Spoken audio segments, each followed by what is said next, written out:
네, 오늘은 멸망하는 이 세상을 바라보면서 깨어있어 자신을 지키고 가정을 지키자, 이런 주제로 말씀을 드립니다. 삼풍백화점이 무너졌을 때 우리 노영철 선교사님의 남동생도 그때 변을 당하게 되었지요. 무려 500명의 사망자가 발생한 대형 사고였습니다. 서초동에 커다란 백화점이 무너졌으니까요. 그때 그 무너진 촘촘히 콘크리트 더미 사이에서 기적적으로 살아남은 몇 명의 청년들이 있었지요. 예수님 시대로 예루살렘에 망대가 무너져서 18명의 사망자가 발생을 했습니다. 보초를 쓰고 적군을 살피는 관첩소, 이 망대가 튼튼해야 되는데 오래됐는지 잘못 쌓았는지 그만 무너지고 말았습니다. 오늘날처럼 산업시설이 없는 그 당시 18명이 죽는 일은 흔치 않은 일이었습니다. 그때 주님이 이렇게 말씀하셨죠. 거기 희생당한 그 사람들이 너희보다 죄가 더 많아서 그런 일을 당했다고 생각하지 마라. 그러니 너희도 각자 자신을 살피고 깨어있어라, 그렇게 말씀하셨죠. 오늘 읽은 말씀도 너무 잘 알지만 우리가 잊어버리는 말씀이지요. 설마 그런 일이 있었느냐? 두 도시가 한꺼번에 망하다니, 그런 일이 있다 해도 설마 나에게 일어나겠느냐? 이렇게 방심하고 잘 기억지 못하는 말씀입니다. 옛날에는 소돔과 고모라의 멸망, 한때는 그 영화까지 있었고 그 영화를 보면서 사람들이 가슴을 쓸어내리기도 하였습니다. 그러나 오늘날 사람들은 마치 죽음이 없는 것처럼, 심판이 없는 것처럼 그렇게 살아갑니다. 하나님은 그 때를 기다리시는 것뿐이고 오래 참으시는 것뿐이지 반드시 심판이 있으며 죽음이 있습니다. 그러므로 깨어있는 신앙인은 현재만 보지 않고 나중을 생각하는 사람이요, 하나님 앞에 설 것을 준비하는 사람입니다. 선한 것도 꽉 차면 열매를 맺고 복이 임합니다. 악한 것도 그 악이 꽉 차면 하나님의 심판이 시작됩니다. 쓰레기가 꽉 차면 비우는 것이죠. 그런데 사람들은 징벌이 속히 임하지 않음으로 말미암아 악을 행하기에 담대하도다, 그렇게 잠언에 말씀하셨죠. 자, 쓰레기가 쓰레기통에 지금 꽉 차지 않았어요. 그래서 비우지 않는 것뿐이죠. 하나님의 때에 꽉 찬 때는 다가오고 있는데 사람들은 하나님의 징벌이 속히 임하지 않으므로, 지금 당장 임하지 않으므로 심판이 없는 줄 알고 악을 행하기에 담대하다. 이게 얼마나 어리석은 것이요, 무지입니까?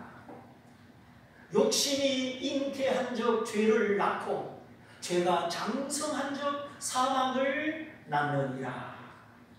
산모가 아기를 잉태하면 10달 후에 출산합니다. 아직 배가 부르지 않아도, 아무 표시가 나지 않아도 잉태하면 때가 되면 출산하죠. 욕심도 마찬가지죠. 욕심이 잉태하면 죄를 낳게 되고 그 죄가 장성하면 사망을 낳습니다. 잉태와 출산의 법칙이나 심고 거두는 자연 만물의 법칙이나 욕심을 심고 죄를 낳고 사망을 거두는 영적 심판의 법칙이나 똑같은 것이죠. 그러므로 하나님의 자녀된 우리는 감사함으로 살고 만족함으로 살고 저 천국을 바라보면서 살아야 하겠습니다. 자, 소돔과 고모라 그 큰 성읍이 멸망을 당하였다. 아브라함 시대에 요단강 하류에 있는 가장 큰 도시, 번영한 도시가 소돔과 고모라였습니다. 소돔이라는 말의 뜻은 타다, 눌러붙다, 불타는 화재다, 그런 뜻입니다. 홍조림이나 반찬을 만들다가 깜빡 잠이 들어서 깨고 보니까 부엌에 연기는 가득하고 냄비가 새카맣게 타버렸어요. 얼마나 눌러붙고 얼마나 타버렸는지 이건 수신으로 닦을 엄두가 나지 않습니다. 차라리 새로 하나 사는 것이 낫겠다. 그래 이 타버린 냄비, 눌러붙은 냄비는 버립니다. 가끔 쓰레기 배출하는 곳에 새카만 냄비를 보게 됩니다. 도무지 고침받을 수 없고 도무지 회개할 수 없고 완전히 타버린 냄비처럼 소생 불가능한 도시, 하나님의 심판을 피할 수 없는 도시, 그게 바로 소돔입니다. 오늘 우리 대한민국 대도시 가운데 소돔 같은 도시가 몇 개나 되겠습니까? 하나님만이 아시겠죠. 그리고 고모라라는 뜻은 쌓아 올리다, 더미를 이루다, 그런 뜻입니다. 역시 죄가 꽉 차고 죄를 쌓아 올려서 더미를 이루어서 심판을 받게 되다, 그런 뜻이겠죠. 아무리 착한 사람이라도 도와주는 것은 한계가 있습니다. 착한 사람이 한번 화내면 또 무섭기도 하죠. 하나님의 온유함이, 하나님의 도우심이 저를 붙들어 주셨습니다. 스스로 착하고 스스로 온유하고 스스로 오래 참을 수 있는 사람은 아무도 없지요. 하나님의 손이 우리를 붙들고 다듬어 주시고 오래 참으셔서 우리가 여기까지 오게 되었습니다. 이제 인내를 통하여 온전한 사랑을 이루어 하나님의 영광에 들어가는 성도도 있을 것이요, 영원한 수치와 부끄러움에 들어가는 성도도 있을 것입니다. 자, 크게는 신자와 불신자가 나누어지고 또 작게는 신자와 신자가 나누어진다 하는 것이죠. 들러붙은 냄비처럼, 대형 화재를 당해 폭파당한 건물처럼 소돔은 하나님의 불, 심판의 불을 피하지 못했습니다. 아브라함이 멀리서 바라볼 때 그릇 굽는 가마, 옹기점의 연기같이 하늘로 검은 연기가 치솟았다. 멀리 헤브론에서 보일 만큼 엄청난 연기가 하늘을 덮었다 하였지요. 쌓아 올리고 더미를 이루고 더 이상 쌓을 곳이 없도록 꽉 찬 죄, 고모라도 마찬가지였습니다. 그래서 그 높은 성과 들판과 꼴짜기와 또 모든 농작물의 유황과 불, 유황불이 빛처럼 쏟아졌다 하였습니다. 성냥개비 끝에 까만 꼭지, 그게 유황이죠.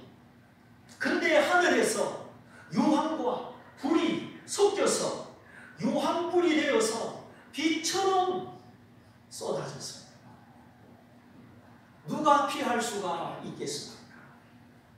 하나님이 오래 참으시는 것뿐이지 회개의 기회를 주시는 것이지 하나님의 심판은 취소되지 않습니다. 때를 기다리는 것뿐입니다.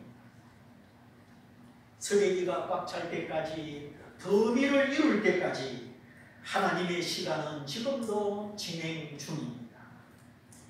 이렇게 요단강변 물이 많고 풍요한 지역, 그래서 농사가 잘 되고 양떼들이 늘어나고 사람들이 배부르고 덤따시고 물질이 풍부해지니까 결국 그 죄는 성적으로 타락하고 동성애까지 올라가게 된 것입니다.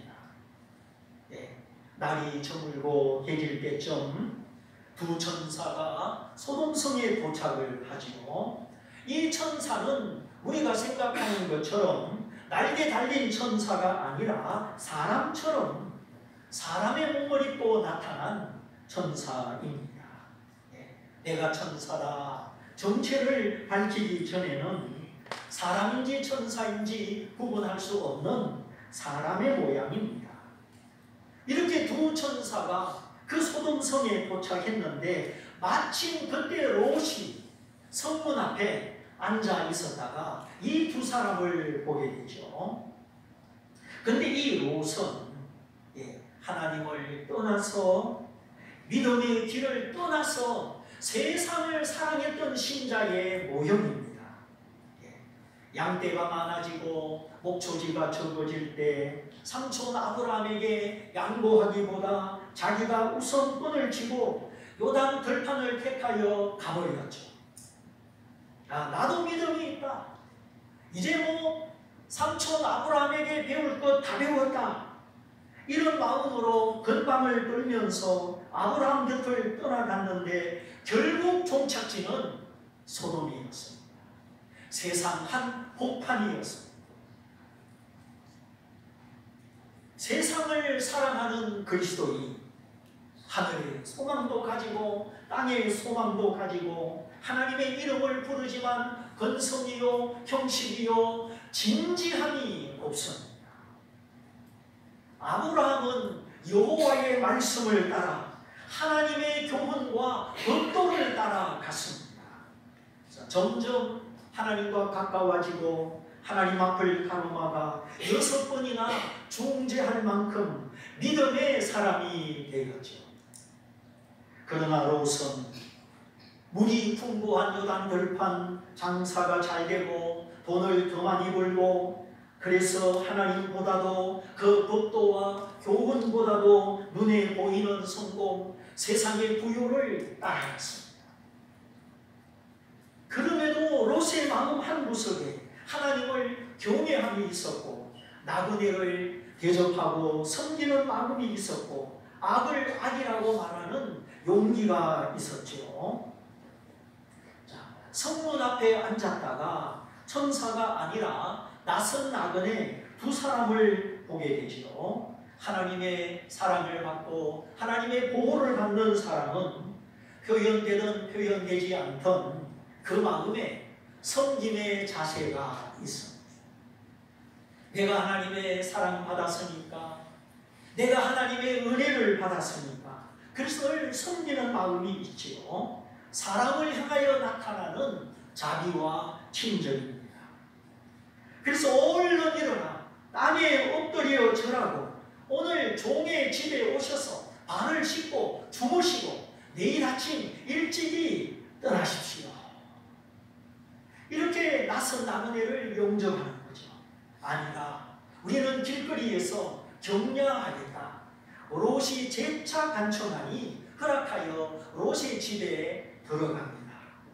롯이 그들을 위하여 식탁을 베풀고 그 다음에 무교병을 구워서 드렸습니다. 누룩을 넣지 아니한 빵, 누룩 없는 빵, 그게 무교병이죠. 부풀지 않고 부드럽지 않고 밀가루 그대로 딱딱한 빵입니다. 중요한 것은 누룩을 넣지 아니한 무교병이라는 것이죠. 아니 손님을 대접하자면 누룩을 많이 넣어서 효모를 많이 넣어서 부풀고 부드러운 빵을 대접해야지 어찌 누룩도 넣지 아니한 딱딱한 빵을 대접합니다. 이 누룩 없는 빵, 무교병은 신앙의 정절을 의미합니다. 세상 속에 살고 있으나 세상 정신에 물들지 아니한 신자의 구별성, 구별되게 살아가는 모습입니다.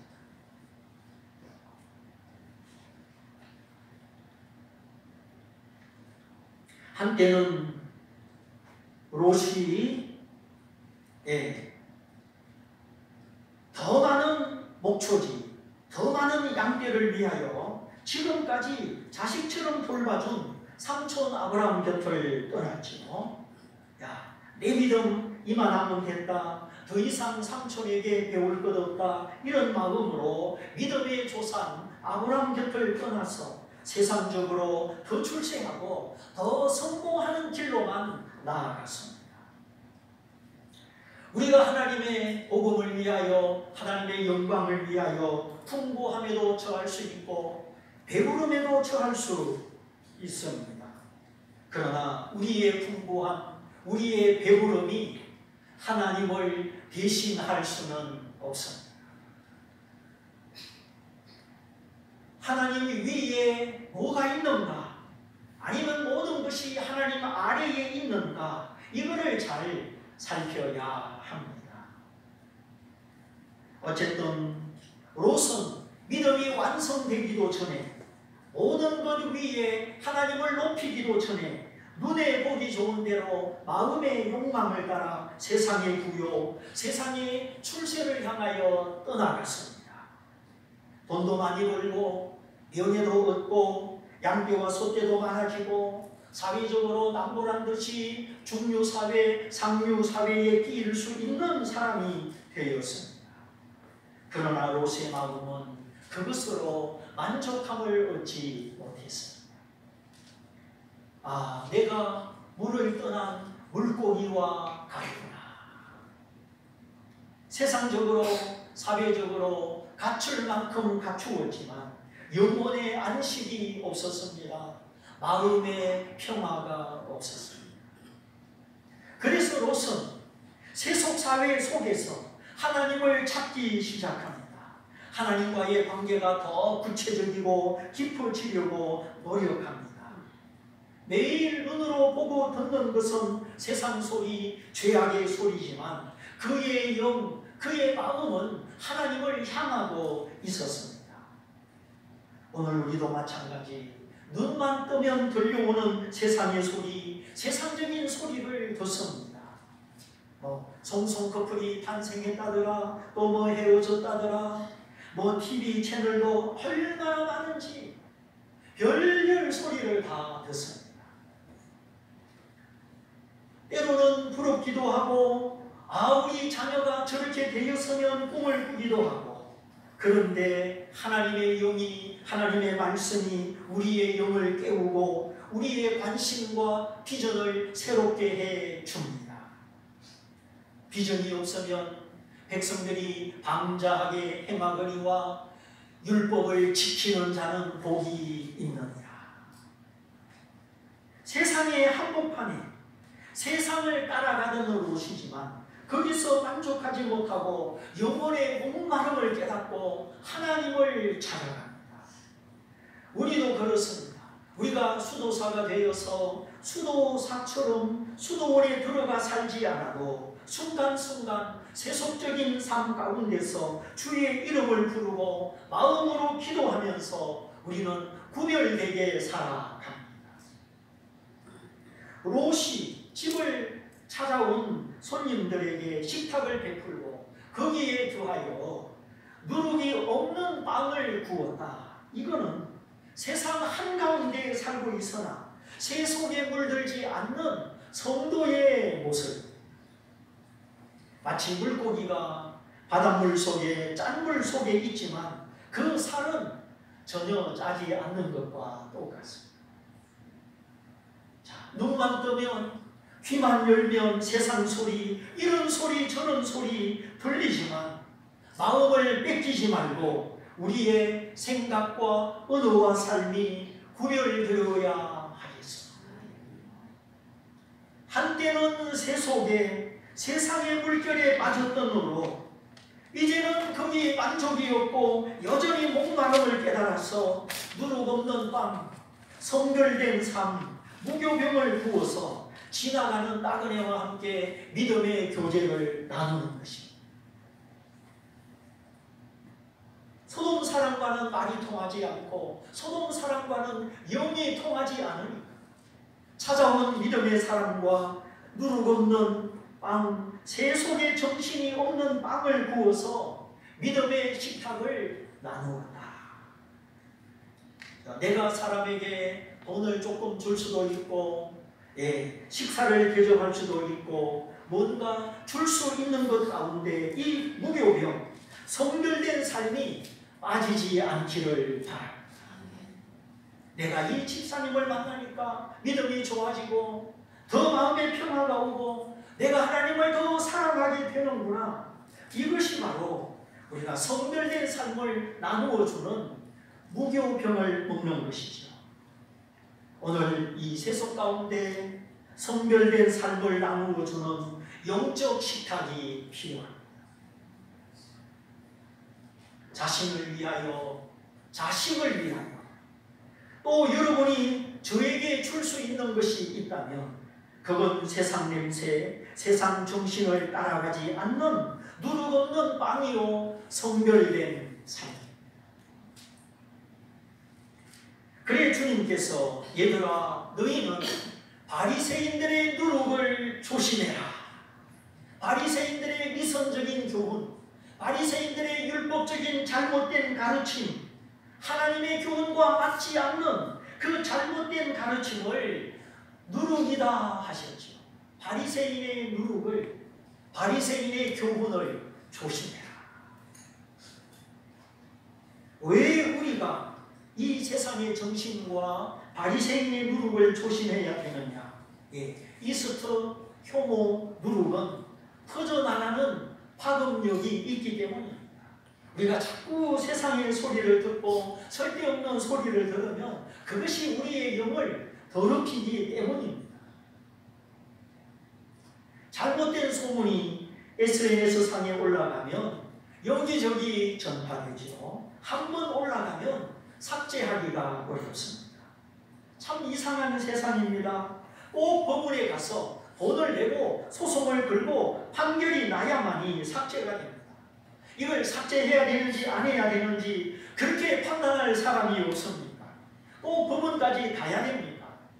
세상은 왜 이 모양입니까?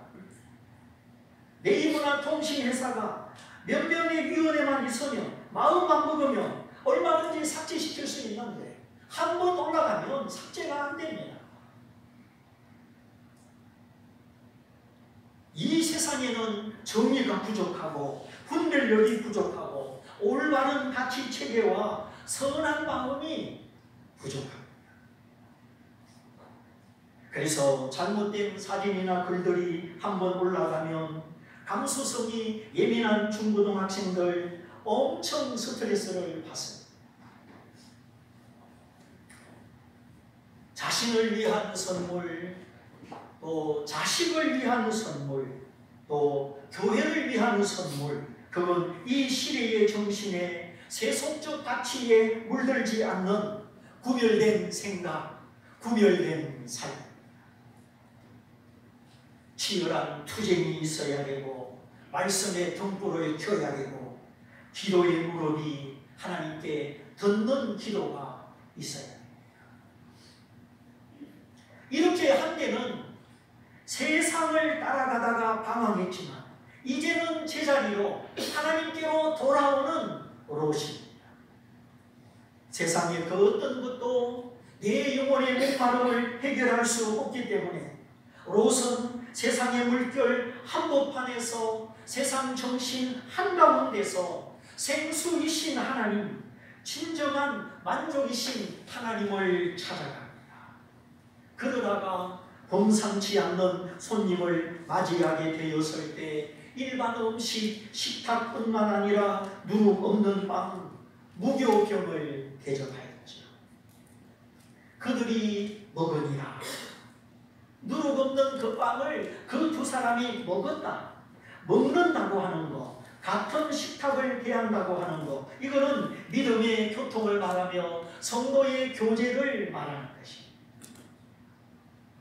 유대인들이 저녁 식사에 이웃을 초청하면 그는 마음을 열고 이제 친구가 되었다는 뜻입니다. 유대인들은 좀처럼 저녁 식사에 이웃을 초대하지 않습니다. 함께 음식을 먹는다. 이건 마음을 열고 믿음의 교제를 나눈다는 것이죠. 그러니까 우리 신앙은 혼자 잘 믿고 외톨이로 믿는 것이 아니라 서로 권면하고 충고하고 붙잡아주고 이끌어주고 함께 걸어가는 믿음의 지체, 믿음의 동료들이 필요하다는 것입니다. 때로는 죄를 고백하며 함께 기도할 때 치유의 역사가 일어납니다.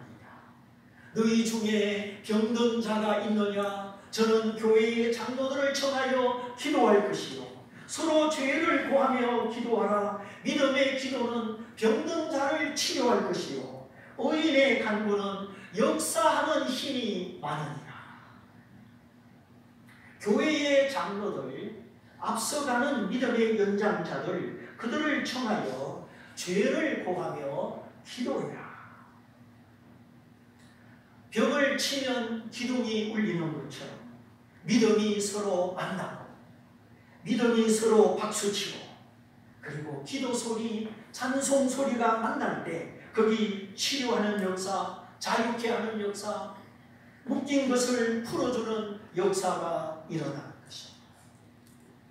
그래서 믿음은 서로 만나야 됩니다. 믿음은 서로 고백하고 교제하고 나누는 것입니다. 혼자만 조용하게 예수 믿고 내 마음속에 있는 것을 아무에게도 말하지 않고 그렇게 믿으면 그게 진리 해결이 잘 안 되는 거죠. 이렇게 세속 한가운데서 믿음을 지키고 구별된 삶을 나누고 있는데 갑자기 문 밖에 사람들의 소리가 들립니다. 요란합니다. 알고 보니까 그 소돔성의 청년과 노년들이 롯의 집을 에워싸고 너희 집에 찾아온 두 사람을 내어놔라. 우리가 그 두 사람과 상관하리라. 여기 상관한다는 말은 성적인 대상으로 삼겠다는 뜻입니다.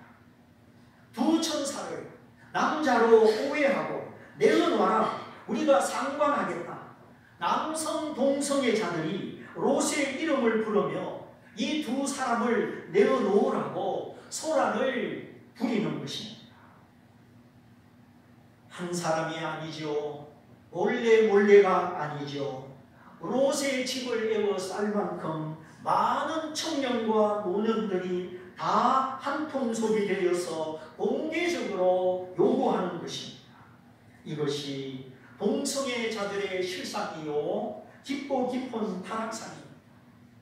자기 성을 찾아온 나그네를, 손님들을 이렇게 욕망의 대상으로 바라보는 그런 모습이죠.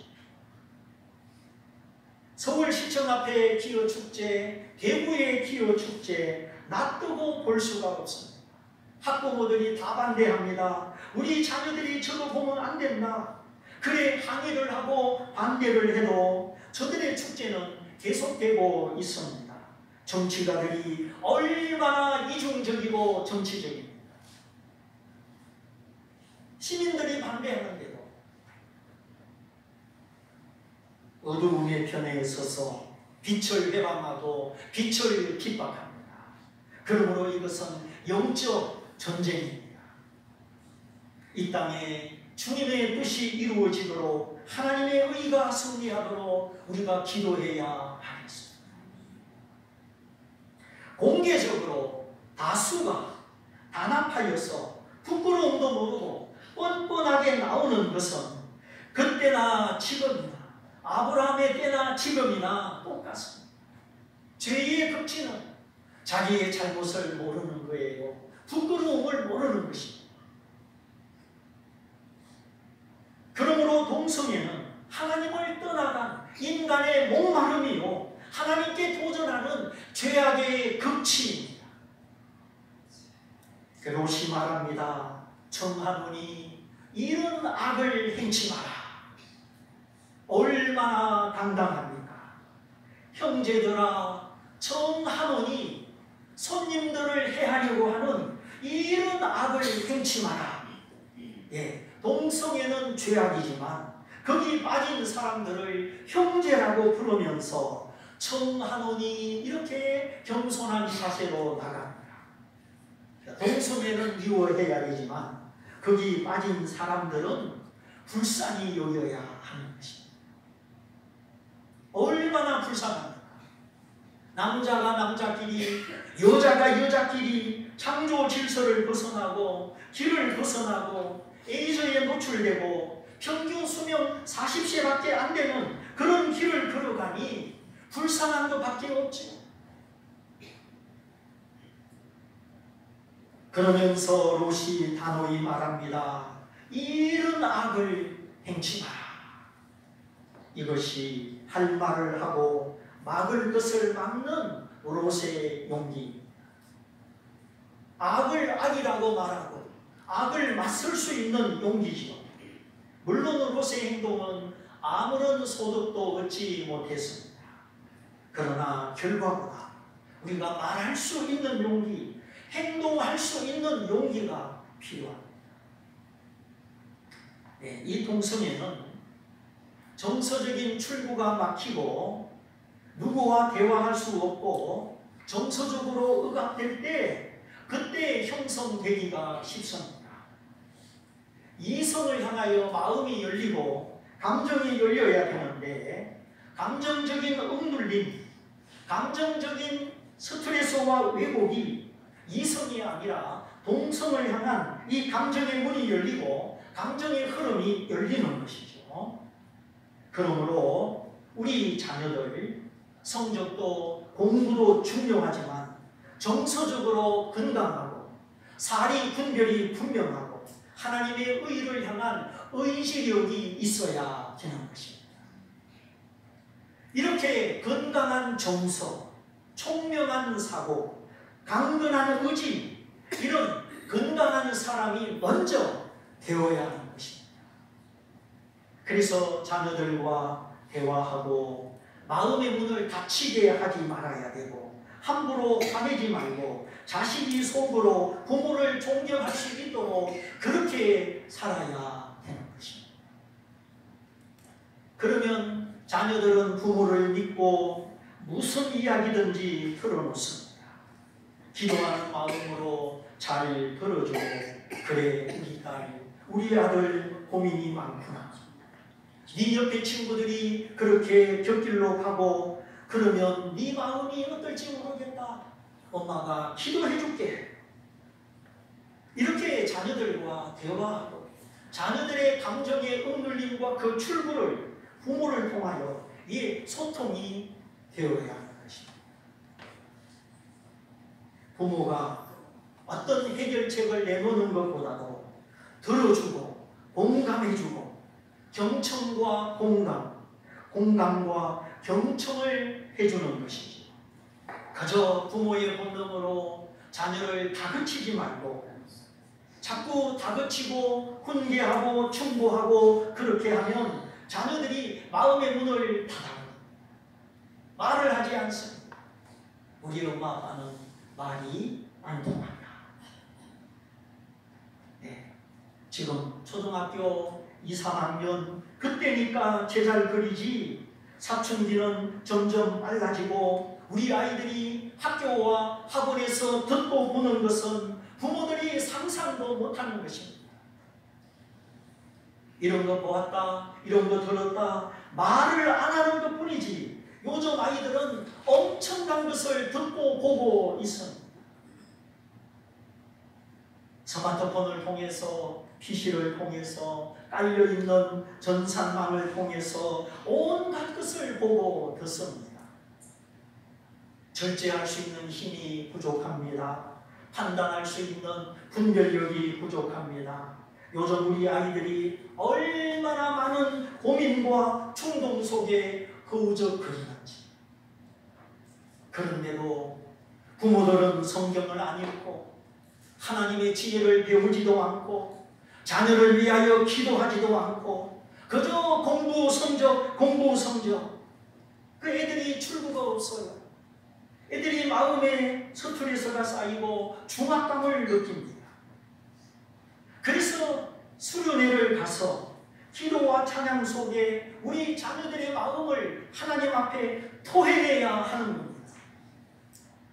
이걸 토해낼 때 하나님이 우리 자녀들의 마음을 씻어주시고 고쳐주십니다. 근데 그 수련회 때도 학원을 보내고 수련회를 안 보내.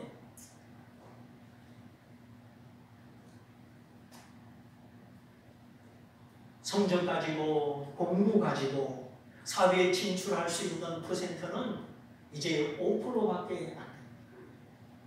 지금이 어떤 시대인지 어떤 흐름인지 보는 눈이 있어야죠.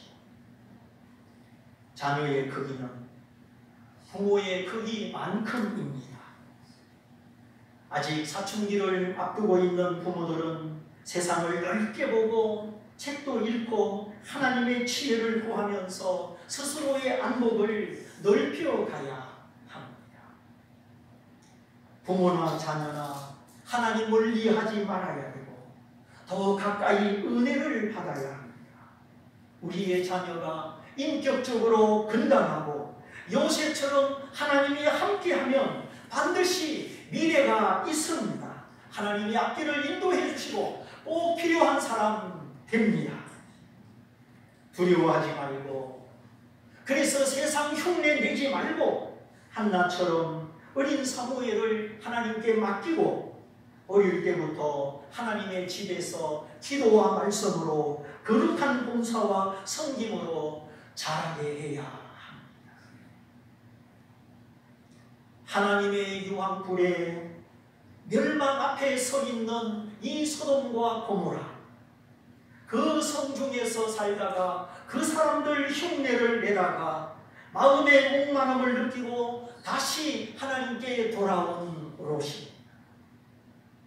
그는 지나가는 나그네를 극진히 대접하는 섬김의 인격을 가지고 있었습니다.